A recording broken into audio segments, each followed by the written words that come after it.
Mr. Frank Frank Padilla!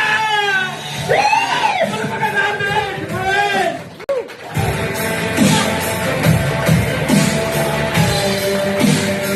Ito lang naman nila eh. Di ba sinasabi nila, ito maganda to, gamitin mo to.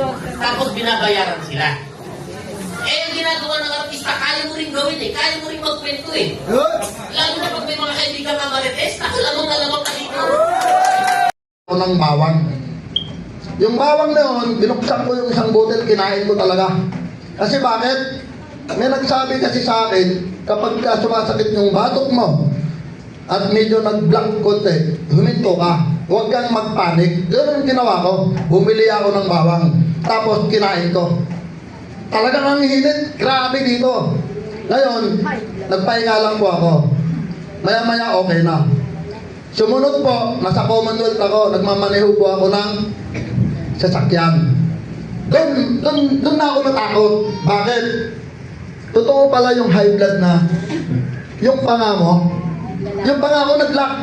Gumanon siya, oh. Gumanon. Doon ako kinabahan. Ngayon, hininto ko doon sa may Commonwealth. Yung kamay ko naman gumanon. Ang ginawa ko, inangat ko. Hindi talaga ako nagpanik. Kasi pagka kinabahan ka nun, delikado bibigay ka.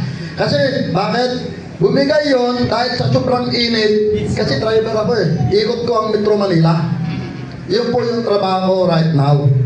Ngayon, kung bakit naman ako natulungan nito, siyempre, nakinabahan ako.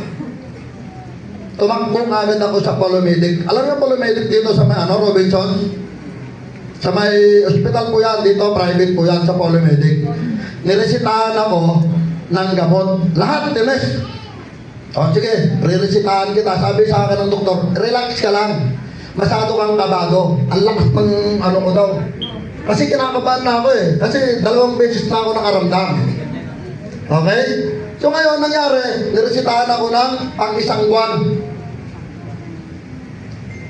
na Losar.